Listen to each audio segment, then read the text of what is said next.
Hello friends, welcome back to A D updates. അപ്പോൾ നമ്മുടെ ഇന്നത്തെ വീഡിയോ ത്രീ കിങ്സ് സിനിമയെക്കുറിച്ചാണ്. സോ വീഡിയോയിലേക്ക് പോവാം. ജയസൂര്യ, ഇന്ദ്രജിത്ത്, കുഞ്ചാക്കോ ബോബൻ എന്നിവരെ നായകന്മാരാക്കി വി പ്രകാശ് സംവിധാനം ചെയ്ത് 2011 പുറത്തിറങ്ങിയ സിനിമയാണ് ത്രീ കിങ്സ്. ഇതൊരു അഡ്വഞ്ചർ കോമഡി എൻ്റർടൈനർ സിനിമയാണ്. ഒരു രാജകുടുംബത്തിലെ 3 സഹോദരന്മാർ ഒരു നിധി അന്വേഷിച്ചു പോകുന്ന സിനിമ, അതായത് ഒരു ട്രഷർ ഹണ്ട് മൂവി. ഈ ഒരു സിനിമ ട്രീറ്റ് ചെയ്തിരിക്കുന്നത് ഫുൾ ആൻഡ് ഫുൾ കോമഡി വൈബിലാണ്. പക്ക ഒരു സ്പൂഫ് എന്ന രീതിയിൽ. സംഭവം ഇങ്ങനെയൊക്കെ ആണെങ്കിലും സിനിമ റിലീസായപ്പോൾ full and full negative reviews ആയിരുന്നു സിനിമയ്ക്ക് വന്നിരുന്നത്. അങ്ങനെ ബോക്സ് ഓഫീസിൽ ത്രീ കിങ്സ് എന്ന സിനിമ ഒരു ഡിസാസ്റ്ററായി തീർന്നു. അപ്പോൾ ത്രീ കിങ്സ് മൂവി എങ്ങനെ ഫ്ലോപ്പായി? നമുക്കപ്പോൾ അനാലിസിസിലേക്ക് കടക്കാം. ഈ ഒരു സിനിമ ഫ്ലോപ്പ് ആയതിന് നമുക്ക് ഒറ്റ കാര്യം പറയാൻ പറ്റൂ: കാലം തെറ്റി ഇറങ്ങിയ സിനിമ. അങ്ങനെ തന്നെ ഈ ഒരു സിനിമ തിയേറ്ററിൽ പരാജയമാണെങ്കിലും ടി വിയിലൊക്കെ വന്ന് തുടങ്ങിയതോടെ ഈ ഒരു സിനിമയ്ക്ക് ഒരു വലിയ ഫാൻ ബേസ് തന്നെ ഉണ്ടായി. ടി വിയിൽ വന്നതോടെ സിനിമയ്ക്ക് നല്ല പോസിറ്റീവായിട്ടുള്ള റെസ്പോൺസ് ആയിരുന്നു കിട്ടിയിരുന്നത്. എനിക്ക് പേഴ്സണലി ത്രീ കിങ്സ് എന്ന സിനിമ ഫേവറേറ്റാണ്.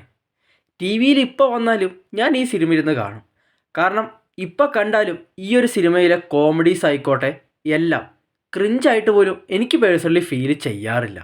അത്രയ്ക്കും അടിപൊളിയായിട്ടാണ് അവർ ഈ സിനിമ എടുത്ത് വെച്ചിരിക്കുന്നത്. നമ്മുടെ ദിലീപേട്ടൻ്റെ CID മൂസിയൊക്കെ പോലെ എത്ര വട്ടം കണ്ടാലും മടുക്കാത്ത, റിപ്പീറ്റ് വാല്യൂ ഉള്ള ചുരുക്ക സിനിമകളിൽ ഒന്ന് തന്നെയാണ് ത്രീ കിങ്സ്. സിനിമയിൽ മെയിൻ ലീഡിൽ എത്തിയിരിക്കുന്നത് ഇന്ദ്രജിത്ത്, ജയസൂര്യ, കുഞ്ചാക്കോ ബോബൻ, ഇവർ 3 പേരാണ്. സിനിമയിൽ ഇവരുടെ 3 പേരുടെ പെർഫോമൻസും ഒരു രക്ഷയുണ്ടായിരുന്നില്ല. കിഡിലോസ്കി പെർഫോമൻസ് ആയിരുന്നു. ബട്ട് എന്നിരുന്നാലും സിനിമയിൽ കൂടുതൽ സ്കോർ ചെയ്തത് ഇന്ദ്രജിത്തും അതുപോലെ ജയസൂര്യയുമാണ്. കുഞ്ചാക്കോ ബോബൻ്റെ പെർഫോമൻസ് അടിപൊളിയാണെങ്കിലും എക്സ്ട്രീം ലെവൽ പെർഫോമൻസ് സിനിമയിൽ ചെയ്തത് ഇന്ദ്രജിത്തും ജയസൂര്യയും തന്നെയാണ്. കോമഡി ടൈമിങ്സിൻ്റെ കാര്യത്തിൽ, കൗണ്ടറിൻ്റെ കാര്യത്തിൽ ഇന്ദ്രജിത്തിൻ്റെയും ജയസൂര്യയുടെയും ലെവലെത്താൻ കുഞ്ചാക്കോ ബോബന് സാധിച്ചിട്ടില്ല. ആ ലെവൽ പെർഫോമൻസ് ആയിരുന്നു ആ രണ്ടെണ്ണം സിനിമയിൽ കാണിച്ച് വെച്ചിട്ടുണ്ടായിരുന്നത്. എനിക്ക് ഈ സിനിമയിൽ പ്രത്യേകിച്ച് നെഗറ്റീവായിട്ട് ഒന്നും തോന്നിയിട്ടില്ല. സിനിമയുടെ സോങ്സും BGMസും എല്ലാം അടിപൊളിയായിരുന്നു. മാത്രമല്ല ടെക്നിക്കൽ സൈഡ് നോക്കിയാലും സിനിമയുടെ എഡിറ്റിംഗ് ആയിക്കോട്ടെ, സ്ക്രീൻ പ്ലേ ആയിക്കോട്ടെ, സിനിമോട്ടോഗ്രാഫി ആയിക്കോട്ടെ എല്ലാം ഗംഭീരമായിരുന്നു. സിനിമയിൽ കുഞ്ചാക്കോ ബോബൻ്റെയും ഇന്ദ്രജിത്തിൻ്റെയും ജയസൂര്യയുടെയും ഇവരുടെയെല്ലാം പെയറായിട്ട് അഭിനയിച്ച നടിമാരുണ്ട്. ആനഗസ്റ്റിൻ, സന്ധ്യ, സംവൃത സുനിൽ, ഇവരുടെ 3 പേരുടെ പെർഫോമൻസ്, കോമഡി ടൈമിങ്ങും എല്ലാം കിടുവായിരുന്നു. പിന്നെ സിനിമയിൽ എടുത്തു പറയേണ്ട വേറെ ചില ക്യാരക്ടേഴ്സ് ഉണ്ട്. ജഗതി ചേട്ടൻ, സലീം കുമാർ, സുരാജ് ചേട്ടൻ, ഇവരുടെയൊക്കെ പെർഫോമൻസ് സിനിമയിൽ ഇവരൊക്കെ അഴിഞ്ഞാടുകയായിരുന്നു. ഈ ഒരു സിനിമയെ നമുക്ക് മെയിനായിട്ട് വിശേഷിപ്പിക്കാൻ പറ്റുന്നത് വന്നവരും നിന്നവരും പോയവരും എല്ലാവരും തകർത്തങ്ങ് ആർഭാദിച്ച സിനിമ എന്ന് തന്നെയാണ്. ഫസ്റ്റ് ഹാഫ് മൊത്തം ഈ 3 പേരുടെയും കൗണ്ടറും കോമഡി കാര്യങ്ങളെല്ലാം വെച്ച് സ്മൂത്തായിട്ട് നൈസായിട്ട് അങ്ങ് കൊണ്ടുപോയി. ഇൻ്റർവെല്ലിന് ശേഷം സെക്കൻഡ് ഹാഫിലാണ് സിനിമ മൊത്തമായിട്ട് ട്രാക്കിലേക്ക് കയറുന്നത്, അതായത് ട്രഷർ ഹണ്ടിലേക്ക്. അതുപോലെ സിനിമയിൽ മെയിനായിട്ട് എടുത്തു പറയേണ്ടത് നിധി അന്വേഷിച്ചിട്ടുള്ള ഇവരുടെ ആ ഒരു ജേർണീനെ കുറിച്ചാണ്. അതൊക്കെ പക്ക വിഷ്വലി ആയാലും എല്ലാം അടിപൊളിയായിരുന്നു. പൊതുവെ അറിയാലോ, മലയാള സിനിമകളിൽ കോമഡി എന്ന് പറയുന്നത് അത് കൂടുതലും ഡയലോഗ്സിൽ തന്നെയാണ്. എന്നാൽ ത്രീ കിങ്സിലേക്ക് വരുമ്പോൾ ഇവിടെ ഡയലോഗ്സിനെക്കാട്ടിലും ഇമ്പോർട്ടൻസ് കൊടുത്തിട്ടുള്ളത് എക്സ്പ്രഷനാണ്.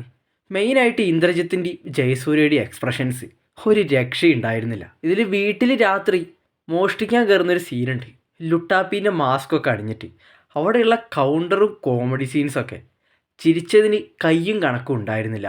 ആ ലെവൽ സംഭവമായിരുന്നു. അതുപോലെ സിനിമയിലെ സുരാജിൻ്റെ ഒരു ജയിൽ സീനുണ്ട്, ഐ ആം ട്രാപ്പ്ഡ്. ആ ഒരു ഡയലോഗ് എല്ലാവർക്കും ഓർമ്മ ഉണ്ടാവും. ആ ഒരു സീനൊക്കെ ഇപ്പം കണ്ടു കഴിഞ്ഞാലും അതൊന്നും ഒരിക്കലും ഒരു ക്രിഞ്ചായിട്ട് ഫീൽ ചെയ്യില്ല.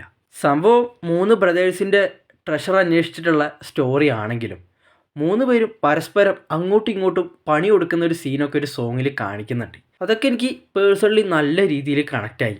ഇന്ന് കണ്ടാലും ഞാനതൊക്കെ നല്ല രീതിയിൽ ആസ്വദിച്ച് തന്നെയാണ് കാണാറുള്ളത്. അതുപോലെ ഇതിലെടുത്ത് പറയേണ്ട ഒരു സീനുണ്ട്, ജഗതി ചേട്ടനും ജഗതി ചേട്ടൻ്റെ ഡ്രൈവറായിട്ട് അഭിനയിച്ച ഒരു പുള്ളിക്കാരനുണ്ട്. അവർ 2 പേരും കൂടി പ്ലെയിൻ ഓടിക്കുന്നൊരു സീനുണ്ട്, മല കണ്ടാൽ പൊക്കുക, കര കണ്ടാൽ താത്തുക. ആ ഒരു സീനൊക്കെ വിഷയ സീനായിരുന്നു. ഒരു മലയാള സിനിമയെന്ന് കൂടി ആലോചിക്കണം.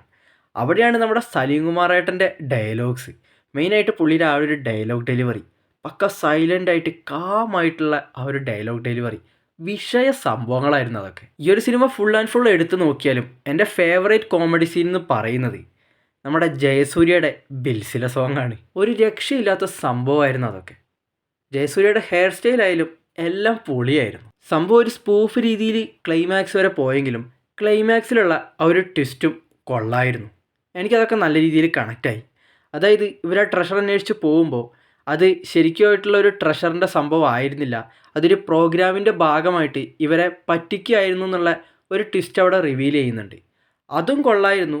എൻഡിങ്ങിൽ ഫേക്ക് ട്രഷറാണ് ഇവർ കൊണ്ടുപോകുന്നതെന്ന് വിചാരിച്ചിരിക്കുമ്പോൾ അത് റിയൽ ആയിട്ടുള്ളൊരു ട്രഷറാണെന്ന് റിവീൽ ചെയ്യുന്നൊരു ട്വിസ്റ്റ് ഉണ്ട്.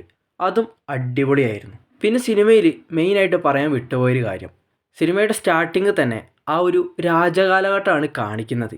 അവർ ആ ട്രഷർ കൊണ്ടുപോയി കുഴിച്ചിടുന്ന ആ ഒരു സീൻ.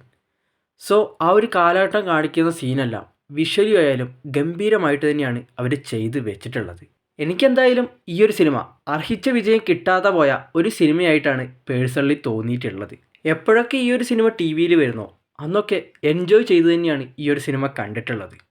നിങ്ങളിൽ പലർക്കും ഈ ഒരു സിനിമ ഫേവറേറ്റ് ലിസ്റ്റിലുള്ള ഒരു സിനിമ തന്നെയായിരിക്കും. പിന്നെ നമ്മളെ ഓഡിയൻസിനുള്ള മെയിനായിട്ടുള്ളൊരു സ്വഭാവമാണ് തിയേറ്ററിൽ പൊട്ടിച്ച സിനിമകളെല്ലാം ഒ ടി ടിയിലോ ടി വിയിലൊക്കെ വന്നു കഴിഞ്ഞ് കഴിഞ്ഞാൽ അതിനെ നല്ല രീതിയിൽ നമ്മൾ പൊക്കി അടിക്കുകയും ചെയ്യും, കാലം തെറ്റി ഇറങ്ങിയ സിനിമ എന്ന ലിസ്റ്റിലേക്ക് തള്ളിയിടുകയും ചെയ്യും.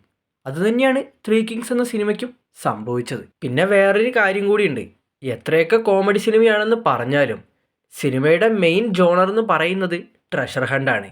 അതുകൊണ്ടായിരിക്കാം പലർക്കും ഈ ഒരു സിനിമ മെയിനായിട്ട് തിയേറ്ററിൽ വെച്ച് കണക്റ്റ് ആവാത്തത്. ഞാൻ ഇനിയും പറയാതെ വിട്ടുപോയ ഒരുപാട് കോമഡി സീൻസ് ഉണ്ട്. സമ്പ്രദ സുനിലും ജയസൂര്യയും കൂടി ഒരു അംബാസഡർ കാറിൽ കയറിപ്പോയിട്ട് ആ ഡ്രൈവറിൻ്റെ വക ഒരു കോമഡി സീനുണ്ട്. അതൊക്കെയാണ് പടത്തിലെ മെയിനായിട്ടുള്ള സംഭവങ്ങൾ. അതുപോലെ ഇന്ദ്രജിത്തും സന്ധ്യയും കൂടി ഒരു കാറിൽ, അതും ഒരു പ്രാന്തൻ്റെ കാറിൽ കയറി പോകുന്നൊരു സീനും, അതൊക്കെ സിനിമയിലെ ഐക്കോണിക് ഐറ്റംസ് ആയിരുന്നു. എനിക്ക് പേഴ്സണലി ത്രീ കിങ്സ് എന്ന സിനിമയിലെ എല്ലാ കോമഡി സീൻസും ഭയങ്കരമായിട്ട് വർക്കൗട്ടായിട്ടുള്ള സംഭവങ്ങളാണ്. ഇപ്പം കണ്ടാലും അതിന് ഒരു മാറ്റവുമില്ല. പലർക്കും ക്രിഞ്ചായിട്ടൊക്കെ ഫീൽ ചെയ്തിട്ടുണ്ടാവും. ഞാനിതെല്ലാം പറയുന്നത് എൻ്റെ പേഴ്സണലായിട്ടുള്ള അഭിപ്രായങ്ങൾ മാത്രമാണ്. അതുകൊണ്ട് എല്ലാവരും ആ ഒരു രീതിയിൽ മാത്രം ഇതെടുക്കുക. അപ്പോൾ ഇതൊക്കെയാണ് ത്രീ കിങ്സ് എന്ന സിനിമയെക്കുറിച്ച് എനിക്ക് പറയാനുള്ളത്. ത്രീ കിങ്സ് എന്ന സിനിമയെക്കുറിച്ചിട്ടുള്ള നിങ്ങളുടെ അഭിപ്രായം കമൻറ്റിൽ പറയുക. വീഡിയോ ലൈക്ക് ചെയ്യുക, ചാനൽ എല്ലാവരും സബ്സ്ക്രൈബ് ചെയ്ത് സപ്പോർട്ട് ചെയ്യുക. So see you in the next video guys. Bye.